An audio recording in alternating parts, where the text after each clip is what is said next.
Bonjour, donc aujourd'hui je vais vous montrer comment faire des petites pochettes ou pochons pour emballer vos cadeaux et de cette façon utiliser vos chutes de tissu, éviter éventuellement d'acheter du papier d'emballage et comme ça faire des jolis emballages cadeaux. Nous avons un petit pochon doublé, donc ça ce sera notre deuxième tuto et le premier ça va être simplement un petit pochon simple, non doublé.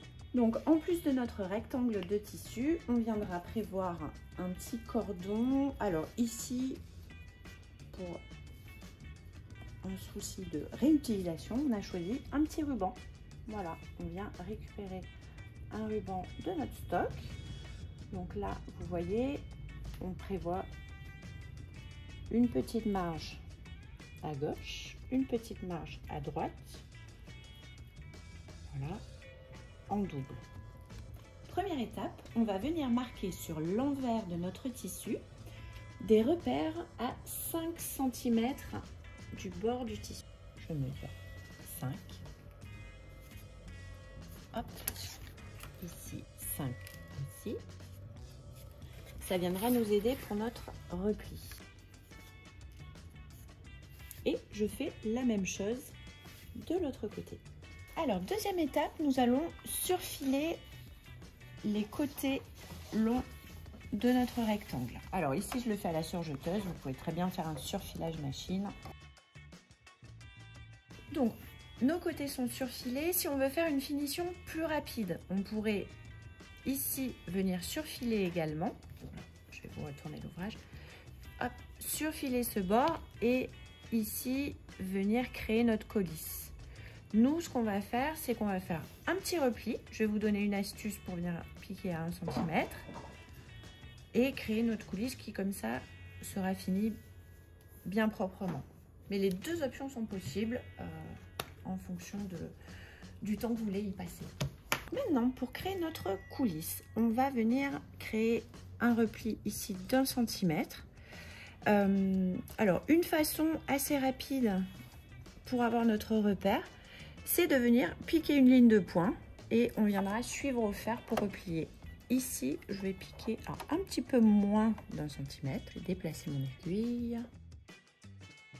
Pas besoin de faire de point d'arrêt ici, ça va être juste une ligne de marquage. Je fais la même chose de l'autre côté. Maintenant nous allons positionner notre tissu endroit contre endroit et on va venir assembler à la machine à coudre au point droit à 1 cm du bord jusqu'au repère de la coulisse.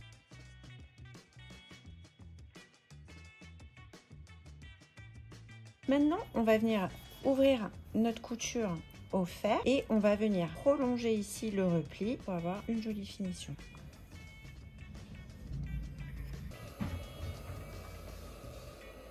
Et le trait que nous avons précédemment tracé, alors moi j'ai fait des pointillés pour pas trop marquer mon tissu, hop, on va venir juste faire notre repli et se caler contre. Ici j'ai fait mon travail de pliage au fer, on voit que la coulisse est préformée, il ne me reste plus qu'à piquer.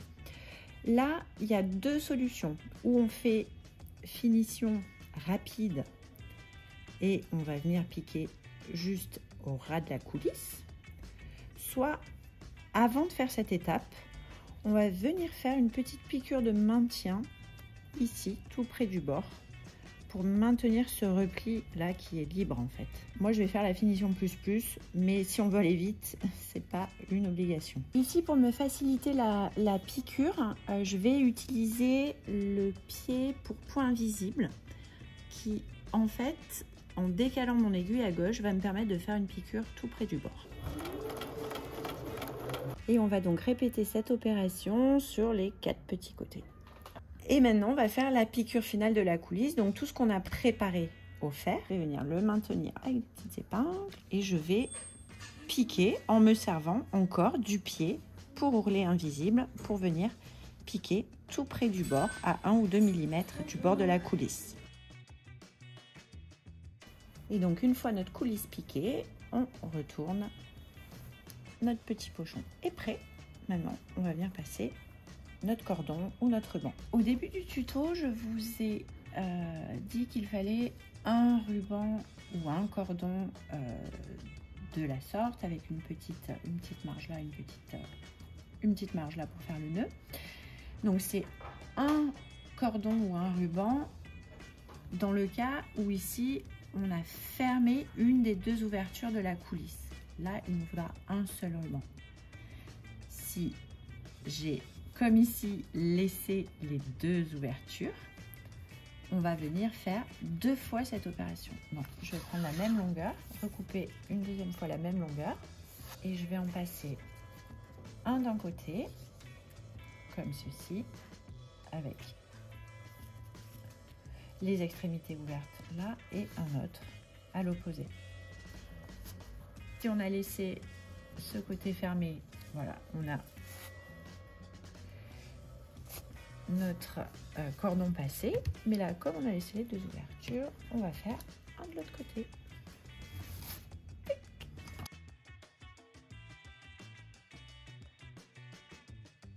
Donc pour la deuxième version du pochon, donc version avec une doublure qui va vous permettre d'utiliser plus de chutes de tissu. Donc ici on a décidé de faire une version un petit peu plus grande, on avait du tissu à utiliser. Donc on a choisi ici un tissu à motif pour l'extérieur et un tissu doublure contrastant. Donc ici j'ai coupé 2 carrés de chaque. Donc ici les dimensions c'est environ 25 sur 25 environ, c'est pas vraiment des carrés. Donc 25 sur 25 pour le tissu extérieur qui en fait lui sera plus court. Version de la doublure, comme on le voit ici, la coulisse va revenir sur le tissu à motif. Donc ici on a prévu 3 cm supplémentaires. Je refais la même chose que dans le premier pochon où je fais une coulisse de 2 cm. Donc ici il n'y aura aucune finition à faire à la surjeteuse ou surfilage machine. On ne verra rien à l'intérieur, c'est vraiment super propre. Hop. Donc la première chose que l'on va faire, c'est comme tout à l'heure, sur notre tissu doublure, on va noter les repères de coulisse.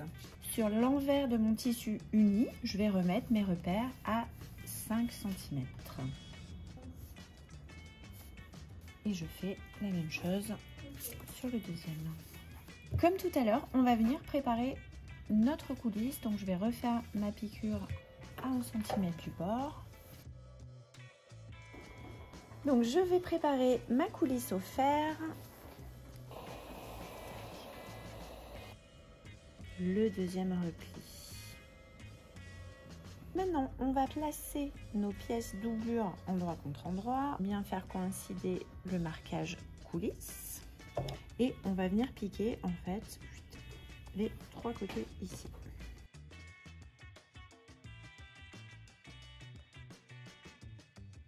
Ici, comme tout à l'heure, on a fini la couture d'assemblage des 2 pièces. Comme tout à l'heure, on va venir ouvrir le reste de la coulisse et marquer bien ici notre petit repli que je vais venir maintenir encore une fois avec une petite piqûre nervure à l'aide de mon pied pour rouler invisible. Donc maintenant que notre partie doublure est terminée, nous passons à l'extérieur. Donc je vais placer mes 2 morceaux endroit contre endroit et là je vais venir coudre mes 3 côtés .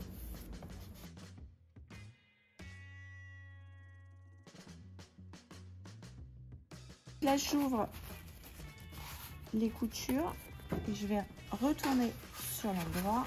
Maintenant on a notre extérieur, notre doublure avec la coulisse préparée et on va simplement venir glisser doublure l'envers de la doublure contre l'envers de l'extérieur.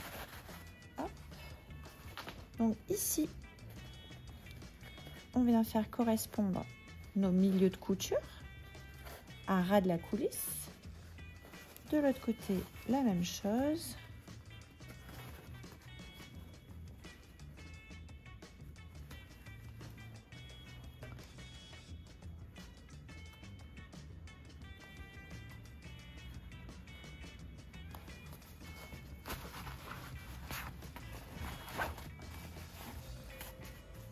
Alors ici, on va venir faire correspondre nos coutures jusqu'au pli que nous avions marqué au fer.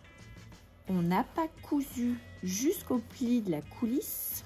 Ici, on n'a pas fermé, hein, parce que nous l'avions prévu pour une version réversible. Si vous voulez pas faire du réversible, eh ben, vous fermez jusqu'ici. Donc en fait, ça correspond à 3 cm du bord.